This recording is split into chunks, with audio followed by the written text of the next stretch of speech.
everyone, it's 26th of April. Thought I'd do a bit of a video just on a few bits I'm going to do today.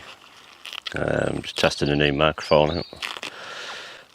I've decided to get one of these Rode wireless Go things, so it cost a few quid, but if it saves me on trying to PC audio tape myself afterwards, then makes the whole editing process a lot easier. I'm just currently giving Kane a bit of a Savoy cabbage because he's a bit miffed because I've cut the grass. But, the sun's gone in today, it's a bit chilly, might be a bit too cold for him actually, so I'll just keep an eye on him today. But, so you've never seen my garden from this sort of view, because you're currently propped on a windowsill now, so upstairs at the moment. So I don't exactly know everything you can see, but so it's a fairly big garden. It probably looks a lot bigger than it actually is. I think it's about 25 foot wide and it's just over 100 foot long garden.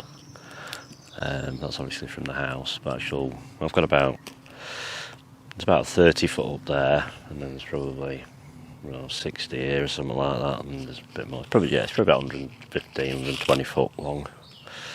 Say about 25 foot wide, something like that. Put that down there because I'm going to be doing a video on composting, but not right now. I'm going to probably video it from start to sort of finish and then upload it later in the sort of season. I'm just kind of collecting, like, food scraps, grass clippings, cardboard, whatever, little compost. So you probably won't be able to see a lot of this, but obviously that's where my lettuce is. That's my giant onions, that's my spuds. Big carrot box, my spring greens here, little gems, Brussels sprouts. Currently under there, I just put a bit of manure under there.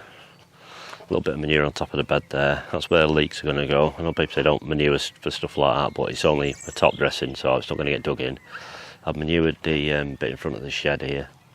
That's where I'm going to put borlotti beans in, which are currently sat in toilet roll tubes. Tomatoes in here, might as well uncover them. These are the whole backup ones in here. This little makeshift greenhouse, my cucumber house. It must be about 13 years old, this thing now. It's not treated timber or nothing, but it seems to be alright. I can do with a roof, and it's got a couple of holes in the roof, so when it pours it down I have to just watch I haven't got anything in trays without holes in, otherwise they sort of get a bit drowned, a bit waterlogged.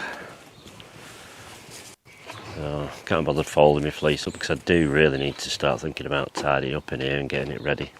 Sorting the bed out for cucumbers, which haven't germinated yet. The courgettes have germinated, the sweet corn has. The sweet corn I brought down to Polytunnel now, the beans and everything probably come out later on. The courgettes, had a little look and they've started to sprout but not lifting out the top yet, so hopefully they'll be alright. So I don't know what I'm going to get done today. Just a sort of general day of pottering for me, which is nice because most of the hard graft's done now. I moved all the compost over into the other bay a few days ago to start this fresh batch off. It's warmed up again, so it's currently about 35 degrees. I've moved my peas in gutters, they're just down here at the moment because they're getting a bit cooked by the sun, so they get a bit of shade there. So it'll not be long, another week or so, some of them can go down the plot to fill that gap in. And the other ones I don't know yet. I might put some on my raised bed, or I've got a little gap down the side of my polytunnel where I used to grow my Felton first, which were an early pea that I used to grow in February. I might got enough for 10 foot row of peas down there. I don't usually do that great, but I'll get a crop off them. Even if I just put some down there just for sowing for my seeds for next year. So I'll put all the spuds, Sarpo mirrors, they're all in the beds here now. I've sown 2 rows down here of dwarf French beans. I was going to put my actual French climb beans, the cobra ones in, but I thought it's going to be a nightmare to get into, you know, harvest, because it's quite, you're trying to harvest them from that side. I wasn't going to put them this side, but you know, it's the support, they'll just get flung about by the wind. So I thought, I had some dwarf French beans and I've just sowed them direct, because last year I had a lot of hassle with them. So I just put them about, they're about 10 inches apart, I think. So there's two rows about 10 inches apart, and they're kind of zigzagged. I think there's 25 in there. I thought I'll fill the bed, might as well, otherwise it's going to get covered in weeds and everything. There's a little space down the front here when I move these strawberry plants out of the way, or they might get potted in there. And my lettuce trays here, the spinach has just ended up being put down there for now. So I need to empty some stuff out of the polytunnel to actually get in and do anything. This is a sort of part you don't usually have to see, because it's not organised in here yet, and at some point I need to get these beds ready. It's just a constant sort of moving stuff in and out, and trying to make space. These King Edwards, they're under the shelf. Might put them out next week. Like I say, I've got all these tomato plants.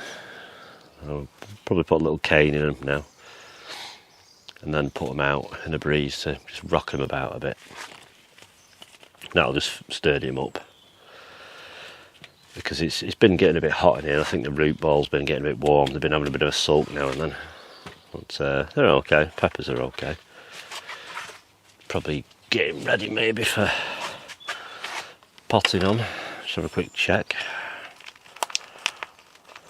I can get it out. Plenty of roots on it. It's not pot bound, but we're getting ready.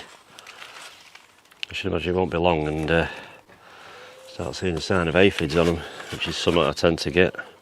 I've had them on in spring greens, to be honest. They need a bit of a watering, so I don't know, I might not do them today. I'll see. Today's one of them jobs where it's completely unplanned. It's just going with it and testing my microphone out. So I probably won't really edit it much. So right, we'll get on, but I'll have a brew first, and then I'll find out what I can tackle first. Right, I'm going to put some canes in these just to give them a bit of support. They're pretty sturdy. It's just, you know, if I put them outside, you know, for a couple of hours a day, and a gust of wind hits them, they tend to want to fold, you know, right down the bottom end. So it just helps prevent that. But they get a good like airflow and foliage gets rocked, and it just sturdies the main stem up. Plus, it gives you a chance to keep an eye on suckers, because sometimes you don't really see the suckers. So it's just something I have to watch out for. It gives you a chance to just have a good look at foliage in case there's anything that looks a bit suspect. You know, because having all this warm weather and that,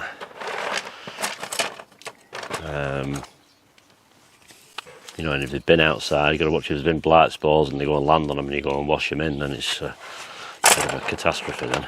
So I'm just using, couldn't really find enough canes, so I'm just going to get my brew off my missus. Thank you. Garden service. So I've just had some 2-footers that I've cut in half. I've got these little, I don't know what they're called, they're just like plant support clips. I bought them off eBay. They just basically go around the cane and clip on. They do ping off sometimes, but you know, if you get the really cheap canes that are really thin, but as I say, they're only there for a bit of an extra support, so I'm not going to go puncturing right through the root ball. It's kind of roughly, because I can still see the outline of where I potted them on, because you know, you've got quite a bit of distance here anyway, so it doesn't have to be too close to it. It's just a case of pushing it, well, I'll get it a bit more in shot, and then it's like the outside of the old, where the old original pot was, push it down, It's because these will stay in, because when I put the strings up, I'll tie the strings to these. Some people bury the strings, but I just tie it round in. I can wrap it round and it gives me a bit of extra slack, or I can slide it up and down the string should I need a bit more, you know, for wrapping round. It's just simply, you know, probably 2/3 of the way up the plant. Clip it on.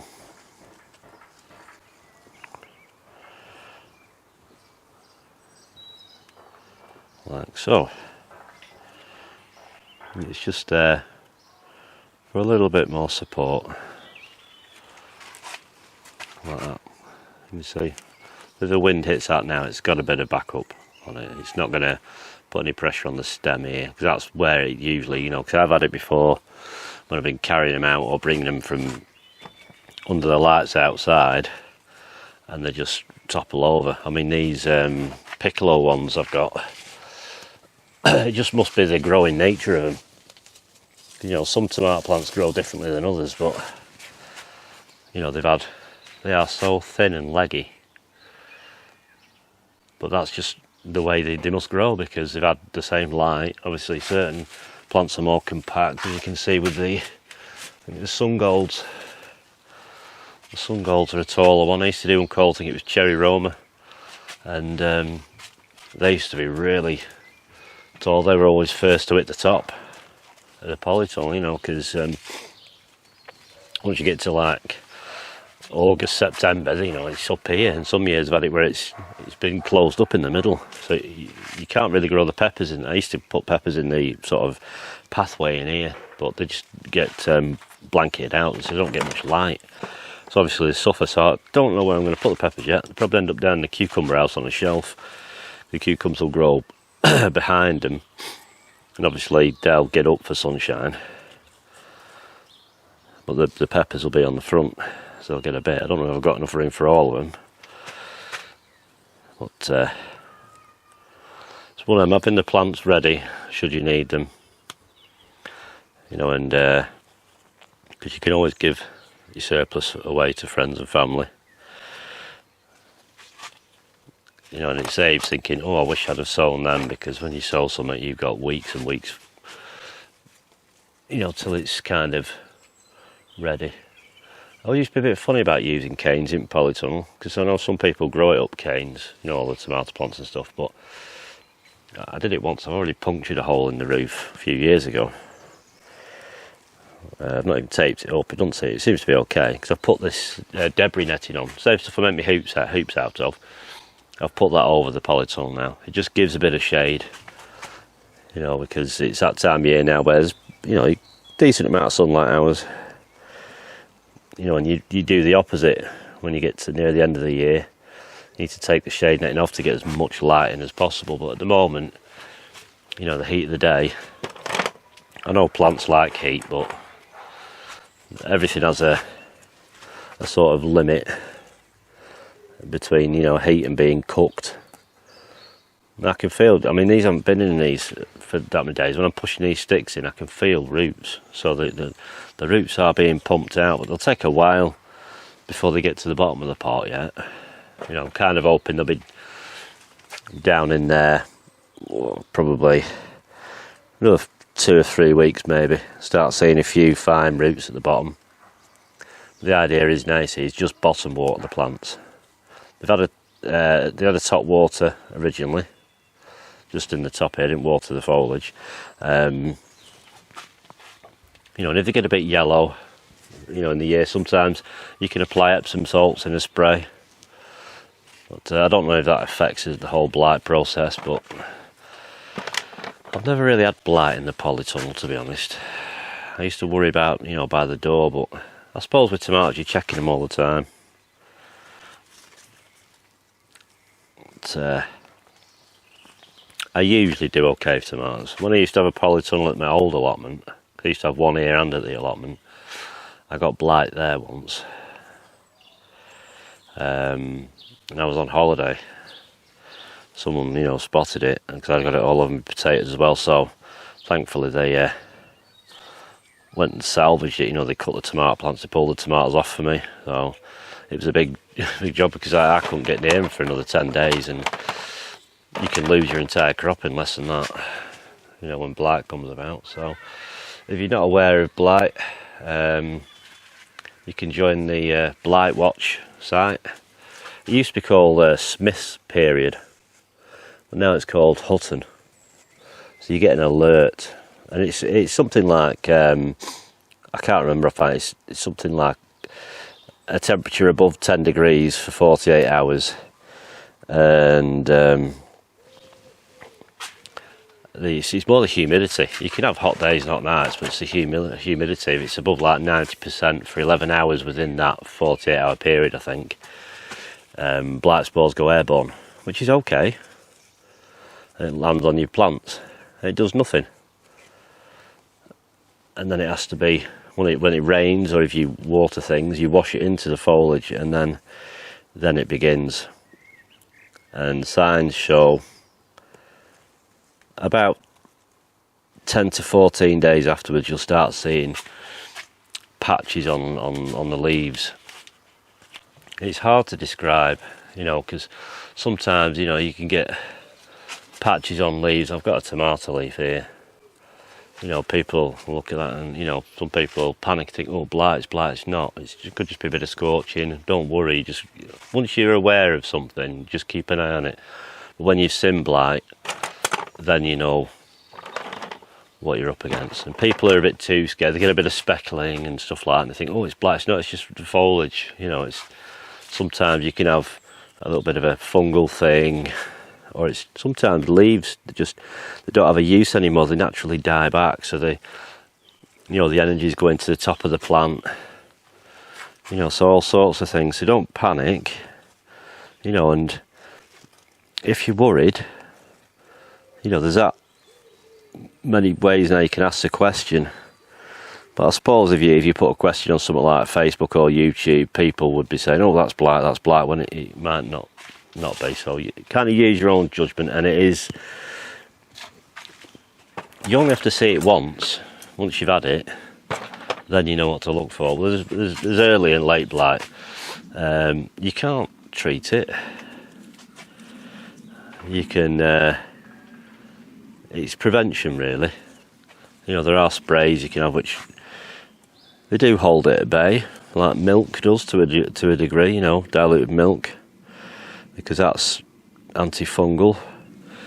Because I've used diluted milk for mildew, especially when you get it on cucumbers and courgettes and stuff.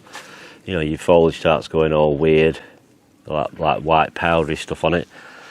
Diluted milk spray, it'll clear it up, but inevitably it will come. It's just a natural process, you know. And some years you might get away with it, but for me, blight, every year on my potatoes I get it.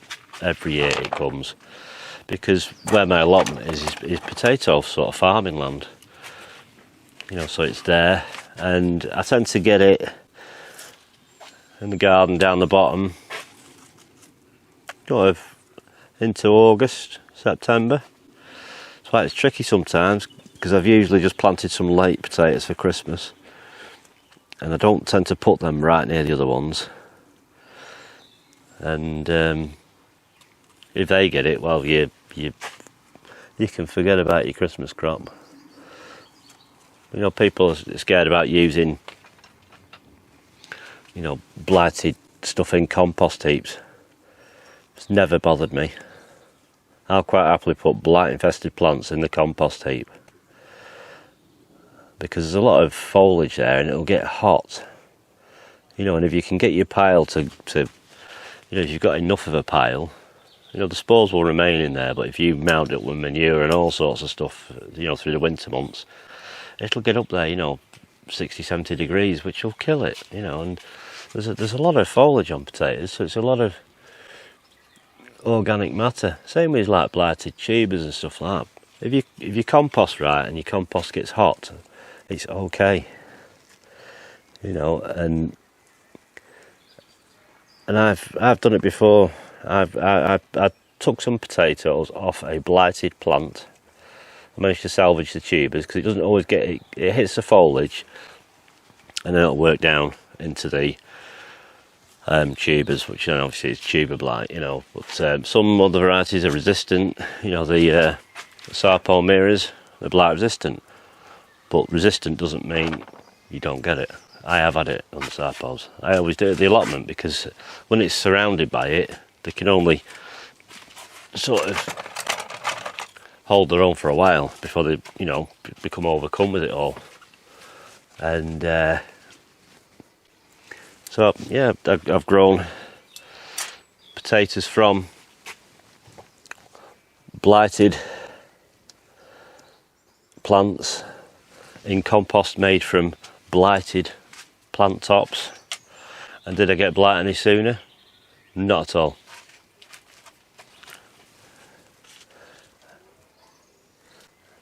So don't be frightened to try things, because there is no real right and wrong way of doing anything. I'll always vouch for that. I don't never say that I do things the right way. I do them my way, which currently works for me. But that doesn't mean in 2 years' time I might say I do it this way, because the way I was doing it didn't work out. Because you sort of forever changing times and weather conditions, and obviously different strains of things, and hybrids, you're going to get different problems. So you just need to sort of practice makes perfect, really, and just try different things, and what works for you. If it's working, don't change it. Don't fix now until, if it's not broken, don't fix it. I used to grow tomatoes, and I used to actually let the plant split into 2 and sometimes 3, but I just had to up the watering. Did I get higher yields? Yeah, but inevitably there were a lot of no uniform size tomatoes. There were all sorts of different sizes, but if you can support the root and it'll do it, then fine. But I don't do that now. I just keep it like the single, unless I'm growing a bush variety, which I think I might do again next year. I might go back to doing some subarctic plenties. It's been a few years now, and they're always good. They got blight as well, but that's just the way it goes. I think that's all of them done. A couple of suckers. Nothing, sometimes they're a bit fiddly when they're too small. You just leave them for a day or two until they get in, big enough to snap off. Because they just look like a growing, what's at the very top, but sometimes you can't determine, which is top and which isn't.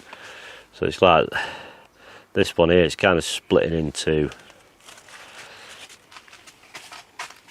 I don't know if you can see it, but it's kind of splitting into 2.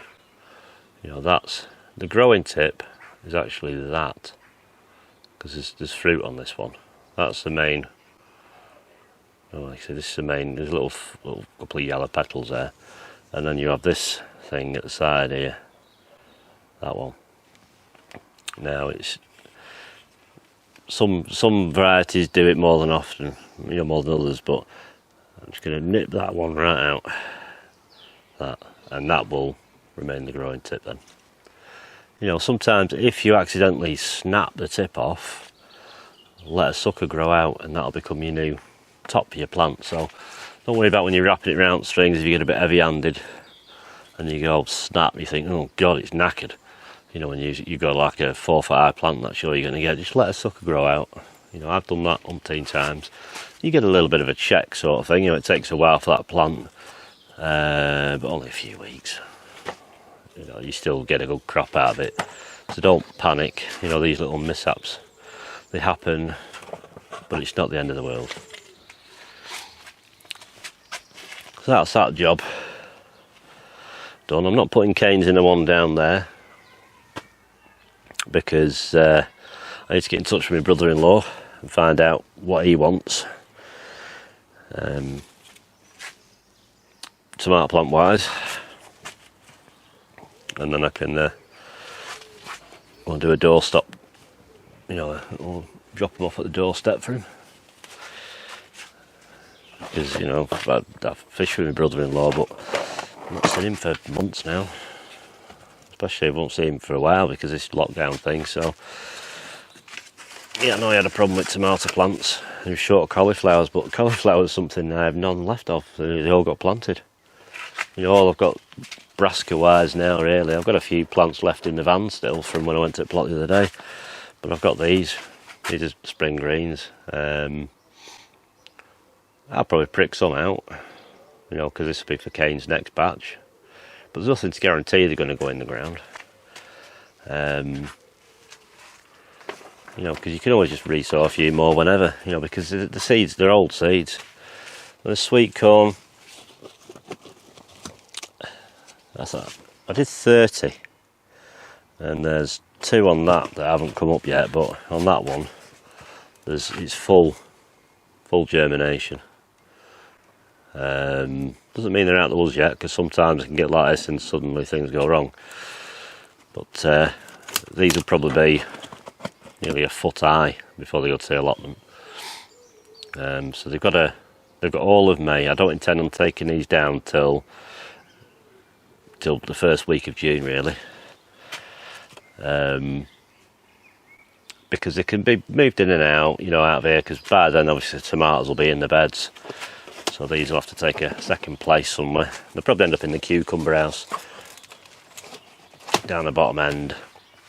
But, you know, I was thinking, I usually get this shelf and this becomes an onion drying rack, which I sort of build up outside over there.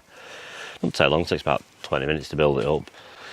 But it has a polythene cover on it, so it's a bit like a little polytunnel. It's not very high, it's only like 18 inches high to a foot. So it might be a squeeze, but it's undercover, it's open at each end, so it gets a good airflow through it. So that's somewhere I could put things, and things like sweet corn don't really have any pests as such. You get earwigs going, the cobs and stuff like that. Every plant has a pest of some sort, but you just deal with that, and if you don't know they're there, well, you eat them as well, so it's a bonus. So if you're squeamish, then you just got to get used to, now and then you're going to eat a few bugs, but it won't do any harm. Right, so I'm having a brew, and get on with something else. So it's just nice to potter around a bit. I forget what day it is half time at the moment. You wake up thinking, is it Saturday, Sunday, Monday? I don't know. Every day is the same, just seem to be mulling away in garden. And now it's got to a point where you're kind of looking for things to do, but you don't want to get impatient, you know, because some people might be planting tomatoes out, but there's still a risk, you know, that you can get a cold snap in the next couple of weeks. Well, I can anyway, in my zone, which is zone 8, I think. So northwest England, in Lancashire, and I get cold snap here, and I can lose all these. And it has happened to me before. You know, I lost everything that was in here, but I had a few little plants that were up the top, and because they were just slightly higher up, they didn't get as badly, you know, burnt in. You know, all the foliage, the tips were still okay, and they sprouted a fresh growing tip, and I managed to get something from them. I had to buy some more plants for in here, but there's no shame in buying plants. You know, some people, you know, it takes a while to get a pepper plant, because pepper plants, these were sown the same time, the tomatoes and the peppers, so the growth speed is just completely different. Peppers need a long season, so I'm considering going to start sowing my peppers, because if I can fit them under lights, if I don't do as many big onions, like sowing them in December, you can overwinter them. I've managed to do it a couple of times, but a lot of times they die. So I just think if I can get them an extra 8 weeks growing time, because I have some grow lights, then that's a bonus. You know, because they need a long season, you know, pepper plants, and they like a good hot season, so they thrive a bit off neglect. Because a trick I do with these, you tend to look after them a bit and pamper them, you know, give them plenty of water, and then when they get fairly big, probably 3 times that size, I'll let them dry out till the leaves drop right down and it looks like it's on death's door, and then I'll water it and feed it. And that it seems to be like it shocked it, and it's so, oh my god, I'm going to die. So it seems to program it to I need to reproduce in case it happens again, which in this case obviously it puts out the flowers, which will become your peppers. So it works for me. Let them grow and then suddenly shock them, and then you'll see suddenly flowers will pump out. The varieties of these, I've got this so they're sweet peppers, mini peppers they are. These little ones, these are Apaches. Got another one called Bullhorn, I think, somewhere. Yeah, Bullhorn. You know, that one, that needs watering because it feels light to me. Because another thing, you know, people ask, how do you know when to water? There's no answer for that. Just if you get a bag of compost and you pull some compost out and it feels a bit damp, that's enough for a plant.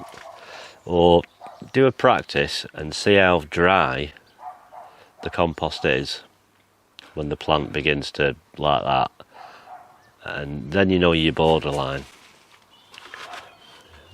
Some things you have to watch it, because if you don't want things to go to seed, then don't let them run too dry, because you don't want to be all this drying out, water drying out water. Some things will just shock and go to seed. Like, you know, you don't want brassicas to go to seed. You know, you're aiming for like lots of plant growth and getting a big, you know, whether it's a cabbage heart or broccoli head or cauliflower. You don't want this big, nice, big array of pretty flowers on it. As nice as they are, you know, because broccoli and cauliflower, you know, can produce nice flowers. Same as parsnips, you know, but they're going to be your seed. So it's okay for certain things. You want to let it go to seed and save your own seed. You know, it is a good thing. I'll vouch for myself. I think self-saved seeds will do better than any shot ones, because it is used to the environment that you have been growing them in. So they seem to be hardened and genetically more equipped to deal with your conditions, and they'll only get better over time. You know, just certain things you need to, when you take them to seed, it's the maintenance side of it. You know, and your seeds might get damp. There's all different ways of storing seeds. I always find, you know, a good, you know, little plastic bag or a jar, just make sure they're really dried out nicely, and that they don't mould. Right, I'll have this brew for it gets cold, and find something else to potter, I think. Well, one of the jobs I'm going to get on with, I'm not going to make a video especially on it, but it's just celery. Two varieties, Tango and Stardust. One's a self-blanching and one's you've got to blanch your own, which is like making a trench and hilling them up and stuff. So whether they make the final grade, I don't know, but I'll just see how they go, where they're going to go. Don't know if an area comes available, great, but I'll just put them in. I'll just keep potting them on until somewhere comes available. I've got these, I'll use these for a while, using green. No real reason apart from might keep the roots a little bit cooler because it's not black. But got some compost here. It's just a mixture really of stuff. It's already in a bag, so it's, whenever I've made seed mixes up, anything left over I just shove in a bag, so it gets a bit of everything in it. Vermiculite, it's just mainly multi-purpose, but I must have put some sand in it as well, because there is some sand. It's silver sand I use. Not so much grit sand. I'll put this bit of polycarbonate sheeting over my carrot box. It should be okay. Just say bringing all my stuff up here. I'm just going to go and fill this. Plus, if you make a mess, you can just lob it on the ground. It's all right.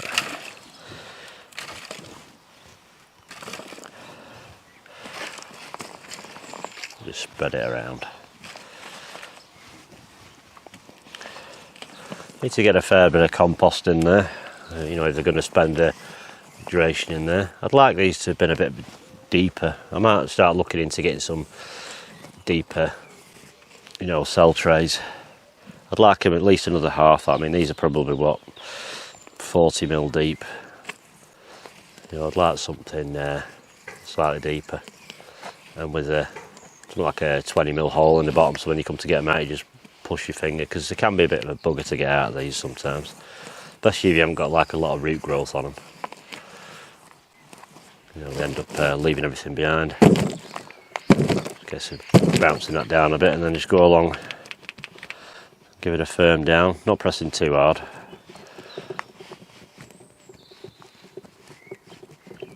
Moving water because I can see that flying off there.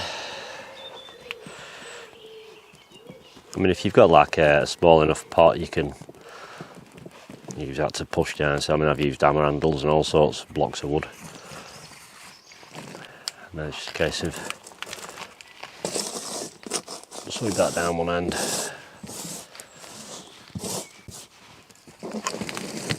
Luckily my carrots aren't tall enough yet, so this won't bother them. I'll give it another month and they'll be like 4 or 5 inches. That's if the wood lice and ants leave them alone. And just keep adding it until you're confident that there is ample compost in each one. I'm kind of like not pressing it down too hard, but I'm kind of just forcing it into it a bit. Any sort of tree trunks in your compost, get rid of it. So it means I've not sieved this. There is lumpy bits in it. It's just sort of getting them air pockets out of it. Just pop that out of the way for a second. Get my bucket.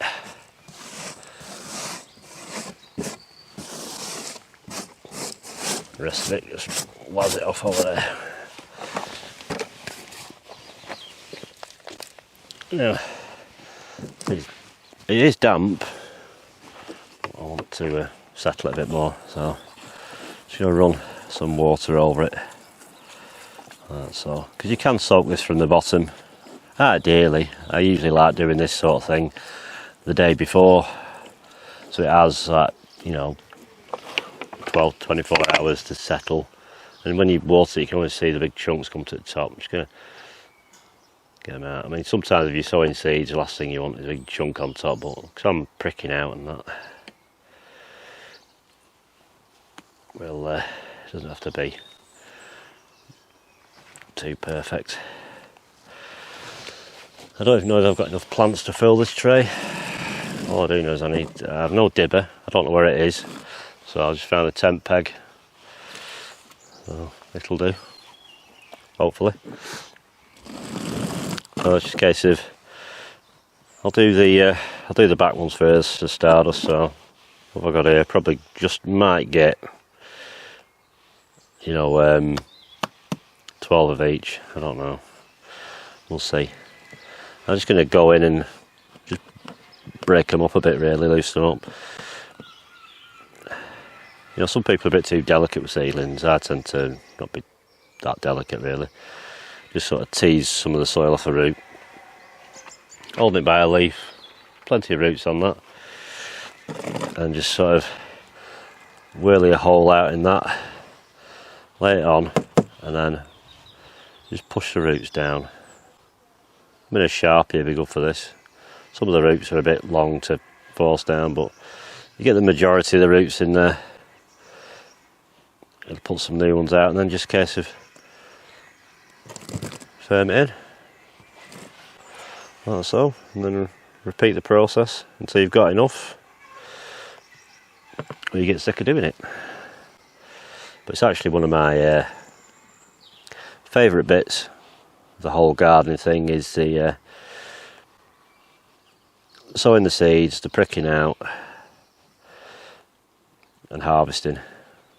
There's something about you seeing that little thing come from a seed and you think, oh, it's quite remarkable. And, you know, with a little bit of your help, get it off to a good start, and hopefully things will do okay. I mean, I've got probably enough here to do more than enough that what I need, but it just depends. If I've got a good amount of each, I can decide if I want to grow both varieties or just one. you know, because the blanching variety, it's alright earthing up, but I've not done it for a long time. Probably 12 years ago, 13 years ago I started blanching celery. Wasn't that great. It's my own fault, I should have checked the seeds first, but I thought I'd get some of these because they were on offer, the seeds, so I thought, oh, I'll get them and we'll see. But if you're going to be using for sauces and that, you don't have to blanch them around. It doesn't matter if they're a bit stringy, just chop them up.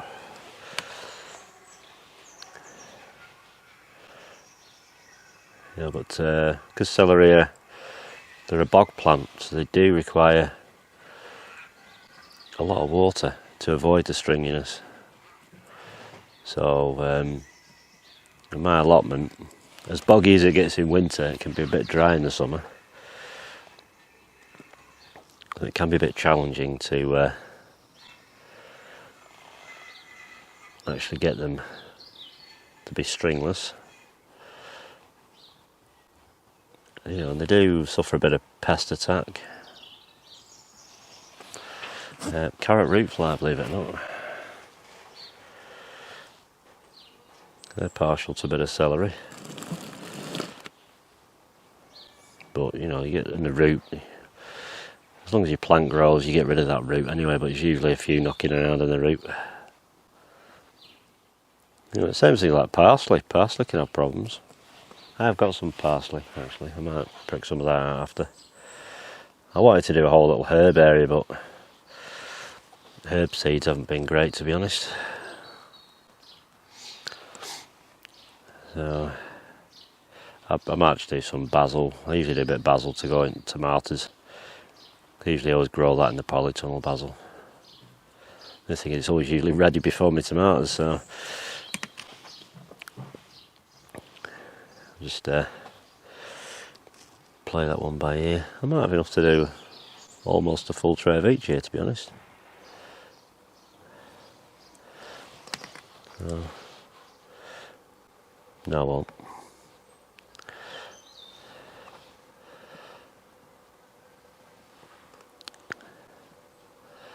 But you do need a few to plant in a block, really. Especially if you're doing the self-blanching type.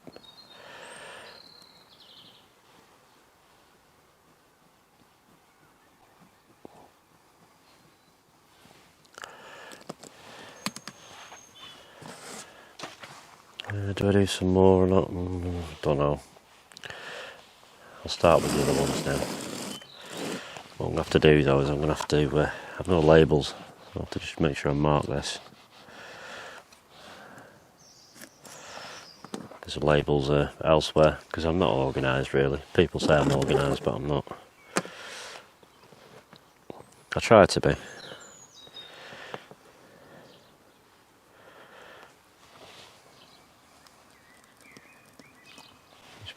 It's chilly today though, but we've had a good run of weather, to be honest, so a little bit of rain won't do any harm at all. But the slugs are dying to come out. So if you've got any cluttered up piles of stuff in your growing grounds, get it tidied up, because them slugs will be dying for somewhere to take cover and then come out on them nice damp nights when you're sat in the warm house picturing how wonderful your crops are to go out the following morning and find slugs have had a right good go at them. You give them nowhere to hide, it helps a little bit. You know, where I am, it's inevitable because you've got surrounding gardens and not everyone tends to the gardens. You know, some of them are like jungles, which is good for wildlife, you know, it's all sorts of bugs. You know, but I'll always say, where, you know, you make something for good bugs, they're only going to come if they feel safe and there's food, and all the good bugs prey on the bad ones. And you know, it just seems to be that like with ladybirds, If I find ladybirds, I always try and put them in amongst my veg. There's like so many aphids. Too many for a couple of ladybirds to handle. But, another brew for Mrs. here.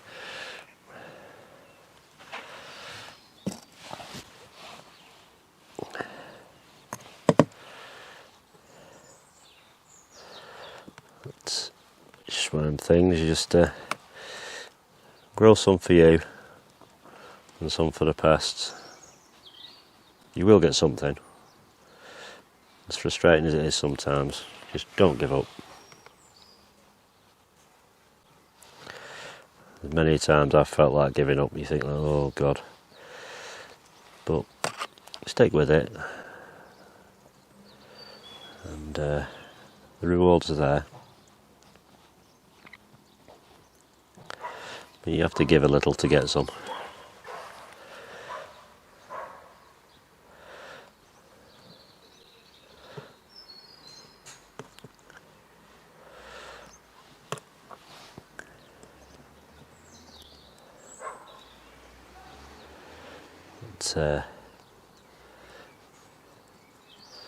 Get caught with all the gardening and that, and should any of this lockdown stuff be lifted. Wouldn't mind actually having a few days fishing.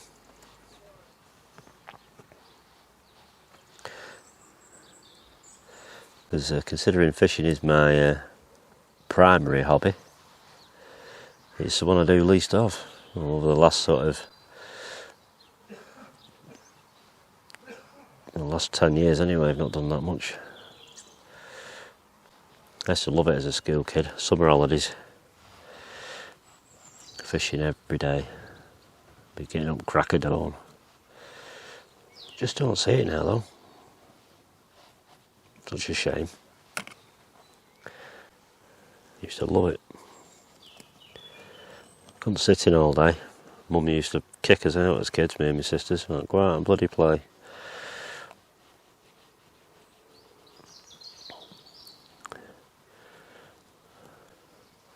But now it just seems to be a bit too much like, here's an electric device, give that to your kid. It's just like giving a baby a dummy, just pacifies them. You need to teach them something.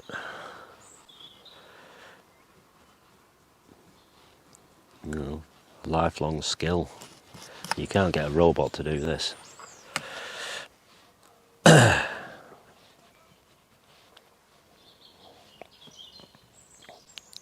And if they ever do, then we are really stuffed. I'll give them a water, they'll probably flatten down a bit when I water them, fall about everywhere, but just sort of lightly keep going over it. That's what I like about your bottled water, is because you get a big watering can, it like smashes down and washes the foliage into the compost. At least this way, nice and gentle. And they might be laying down a bit because it's just the weight of the water, but give them like 24 hours, they'll all be perked up. Glad of the space in between each one. They can put out some more leaves, photosynthesize, grow roots, and just grow a lot quicker generally, you know. Sometimes to give a bit of space helps. You know, that's green foliage. Right, I better find a tray. I haven't even got a tray with me. Got one somewhere. Got one down here. In the land of clutter.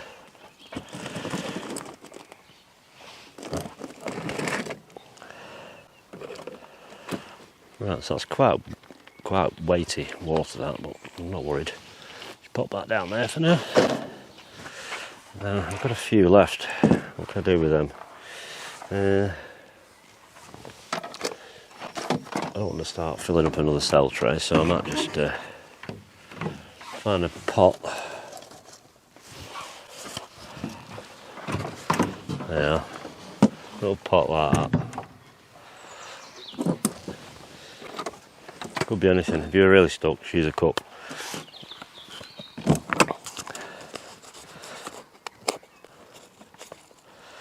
anything, egg boxes, all that sort of thing, it all works. Because your plants really don't care what they're in. You know, all this fancy trays and that, the plants really don't care. Put them in anything, as long as they've got room to put the roots in, it could be anything.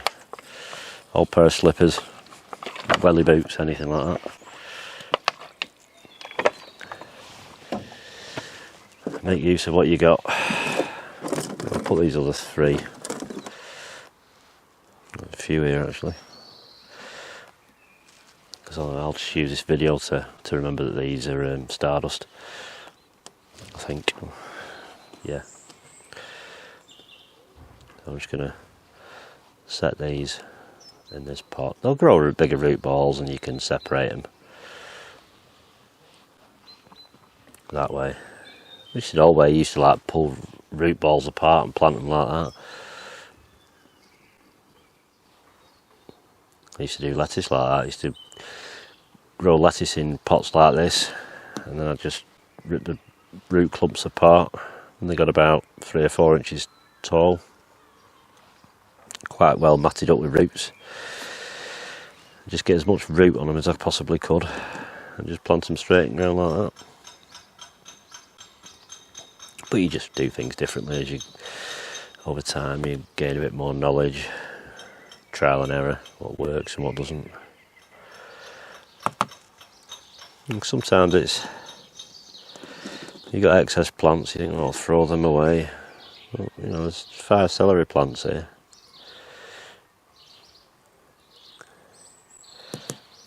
You know, further down the line you might think, oh, I need 5.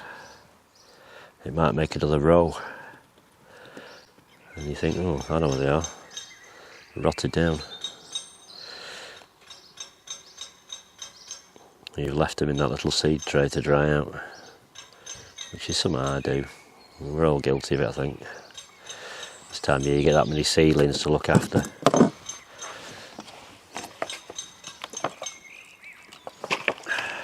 It's only a couple of minutes to do something like that. There's a couple in there, and I'll just leave them in there. You know, they'll be alright. There's 3 in there. One's really tiny, but now it's got a bit of space. They might grow. They'll catch up. So I know they're stardust and they're tango, I think.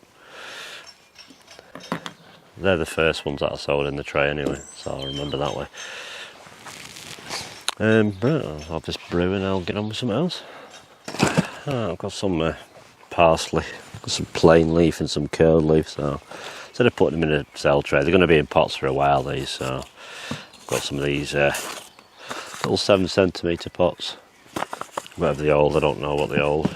Sometimes it hasn't marked on it, but they're just 7 by 7 by 8 centimetres, so you can try and work your volume out for that, but not a lot. That's just a case of fill your pots up, same size pots I use for any tomato plants, and usually garlic and sweet corn I'll end up in, you know, that's what they're in. You know, they get a good long growth in these. It's a big jump, you know, from pricking out to this sort of size pot. Like I say, it means I don't have to do anything with them for probably a month anyway. You know, they'll hold a bit of moisture, these pots will as well, so it means I sort of put them on a bit of capillary matting, and they'll just keep the capillary matting moist, and they'll be fine. Just using an old cell tray now just to separate them. It's sort of melted and knackered, but just keeps them a bit more organised. And when I come to put them on matting, if I put them on capillary matting, I'll just sit them directly on the mat. It's handy, you know, if you get some capillary matting, just lay a sheet of it out. You know, you're struggling to you know, be at home to water things. You have a little tub there with water in, and just sort of dangle the capillary matting into it somehow. There's even a strip of kitchen roll. It'll just wick the water out of the pot into the matting, which you'll and then just flip it over the end so it doesn't overflow. It will wick it back out, you know, into another bucket, and it'll just be a continuous damp mat. And they do work. It doesn't really overwater them, you know, when you have a capillary matting. It just takes up what it needs. So if you're one of these that always struggles to get your seedlings to do okay, you lose them, yeah, a little bit of capillary matting. Even if it's just like a big grow bag tray or something like that, and put a capillary matting on that, just stagger all your pots on that.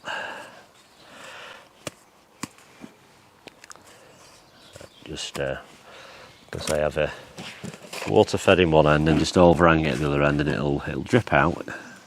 If you don't have the end hanging over, it will collect in the tray if you've not got holes in the tray, and then it'll fill up. Well, I'll just drill a couple of holes in the tray, and any excess will just go away.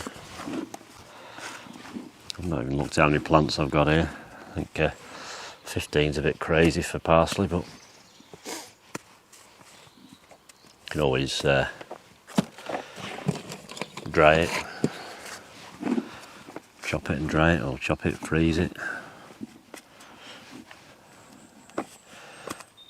And you can make your parsley sauce and freeze it and stuff like that. I've not grown parsley for a bit.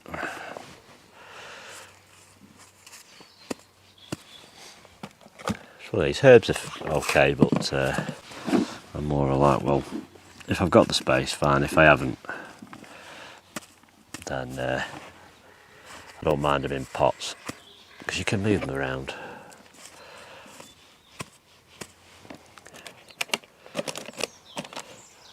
But yeah, like I say, it's just another sort of thing. It's a handy little thing. If you haven't got the room to grow veg, just grow some herbs.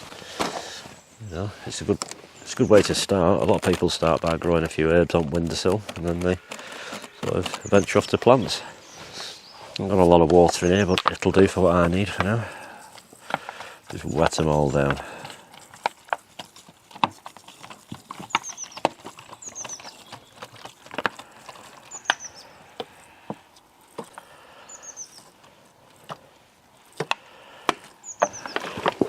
A minute to drain.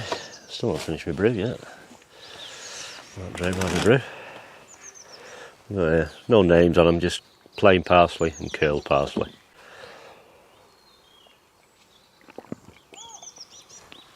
I do like the curled parsley though. It's a bit tougher leaf, but a bit more robust. I grew some years ago, and the plants got massive. The root ball was huge. So that's why you won't see me grow perpetual spinach. Because one of them sort of things where you start growing stuff and you go, I'll get some spinach, it seems easy enough, and couldn't keep up with it. Same as chard. I've never been a fan of chard. I don't mind like red chard, you know, the baby leaf. But you can just use beetroot greens, beetroot tops for that if you want, as babies.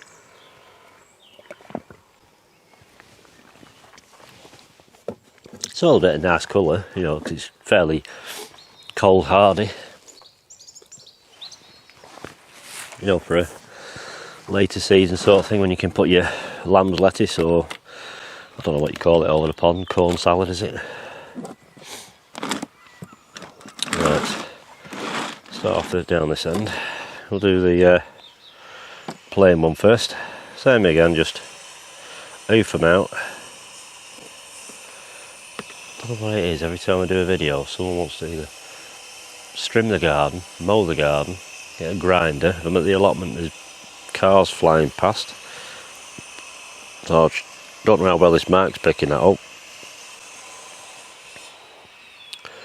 But I have to persevere. People have got other jobs to do, I guess, so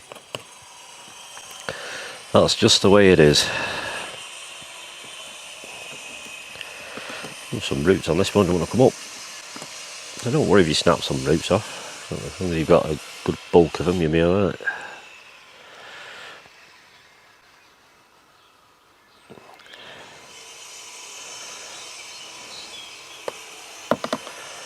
So I've not seen on YouTube for a while. I used to do a bit of gardening.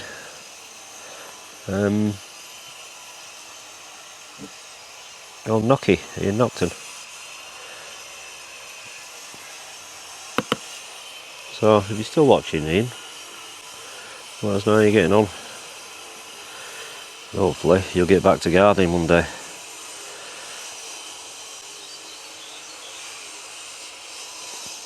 And Aaron, don't see anything from Aaron's allotment anymore. You still like watching Aaron. And the Rick Bandman. I actually really enjoyed watching Rick's allotments. I don't even know if it's still on YouTube, but if you want something like a long full series to watch, yeah, Rick Bandman's whole allotment series, it was good to watch that. You know, from start to finish, all the trials and successes and failures. It just generally, it kind of like shows how it really is.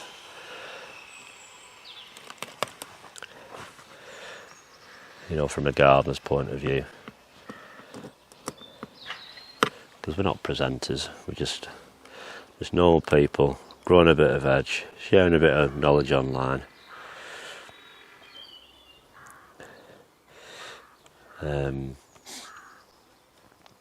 I've never been asked to do anything else.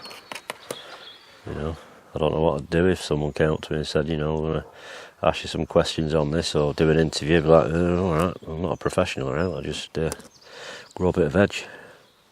And, you know, do okay sometimes and sometimes I don't. Same as everyone else. Not like it's a competition or anything. And sometimes all this people get disheartened when they get all the likes, and the thumbs up, thumbs down, and yeah, I'm not bothered. If you're going to give someone a thumbs down, at least have a decency to say why. Well, because, you know, it might be something that's not particularly their fault. Right, I'm going to do this now.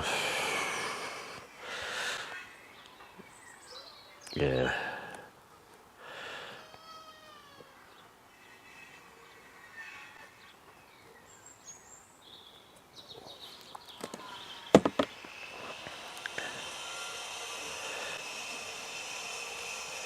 Yeah, because I can always separate these into other pots.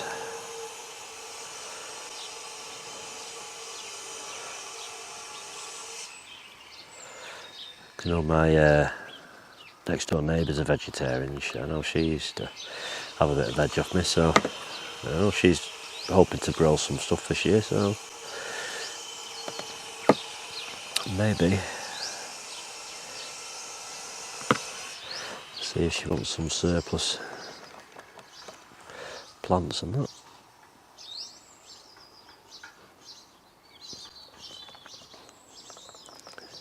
It's weird about this like whole estate. I think there's only like 2 or 3 of us. There's me and this guy over the back here that grow our own stuff.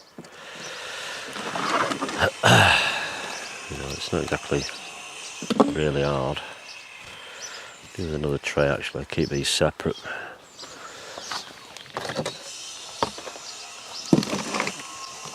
You can just bung in there for now then I know they're plain.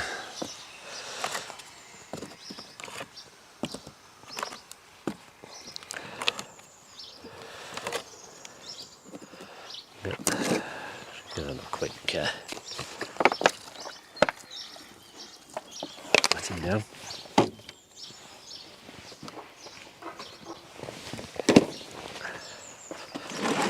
And these are all. I'm going to need some more pots, I think. I'll just make some holes first.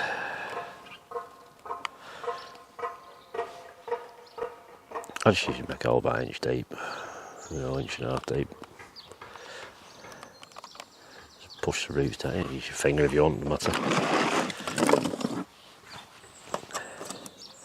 Not selecting the best out, just kind of just as they come. So it means massive roots on that. That's probably 6-inch roots, you know. But you can nip them off if you want.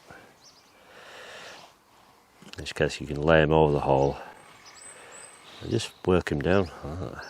So you don't have to be too gentle with it.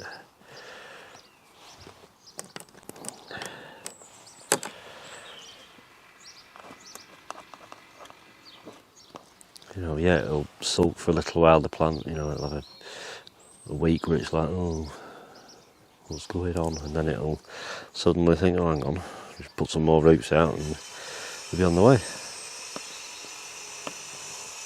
Which is, those gardeners and that call it checking. And so if you check the plant, it just has a little bit of a dormancy gap. Can sulk. You know, some plants don't like being checked, some don't mind. Key is always do more than what you need.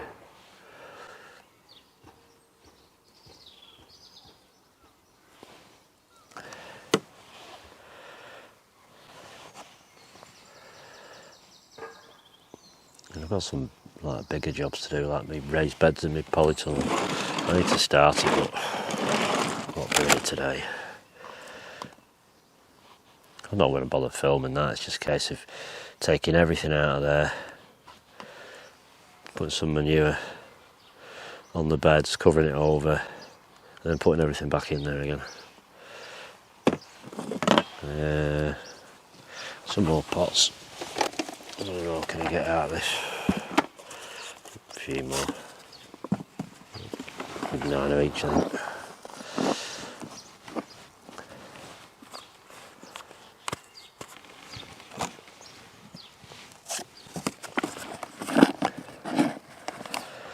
So it's going to be a long video, this. So if you're still watching, you must be a bit bored.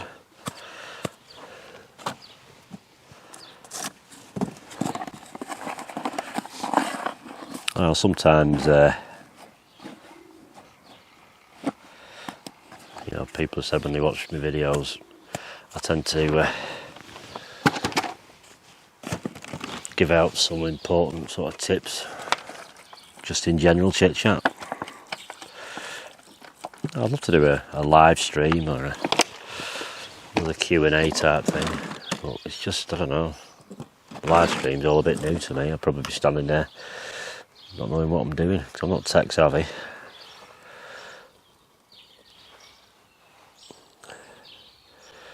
But I guess, you know, one day I might talk the missus into following me around with the camera and do a live stream.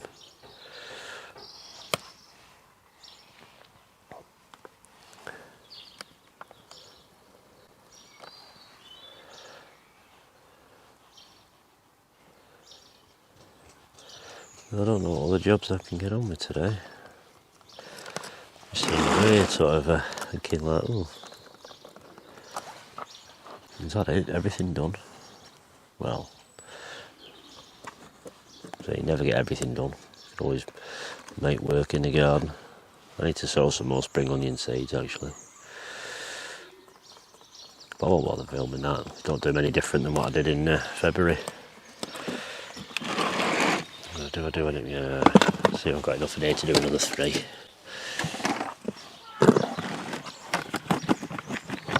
And then I will throw them other ones away, because no way am I going to need all these parsley plants.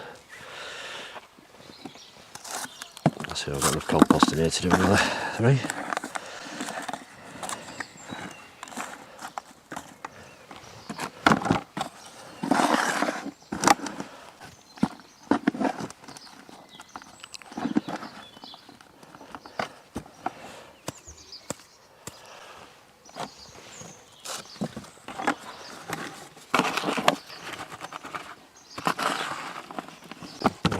After this I'll wrap this video up. As I say, it was just a bit of a test for me, the microphone, and give you just a general look at just little sort of day-to-day sort of jobs. You know, when you're looking for something to do for an hour or 2, you think, well, get on with that. Job done today, one less to do tomorrow.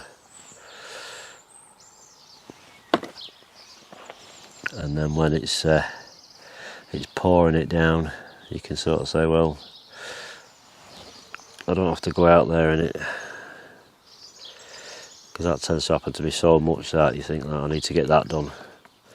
And it's like it waits me to wield my spade or any sort of gardening tool, and then woof, that's it, rain's bouncing off my head. And then you ask yourself, like, why do I do this? Sometimes you still wonder, like, why, but I don't know. It just becomes part of you. I guess I don't think I could imagine my life not doing this sort of thing, to be honest. It's too beneficial. It's relaxing. Keeps you out of all the stress of life and worries. Obviously at the moment with this COVID going on, it keeps you away from all that, away from the news, doom and gloom. You think, I'm isolated, I'm fine, nothing wrong.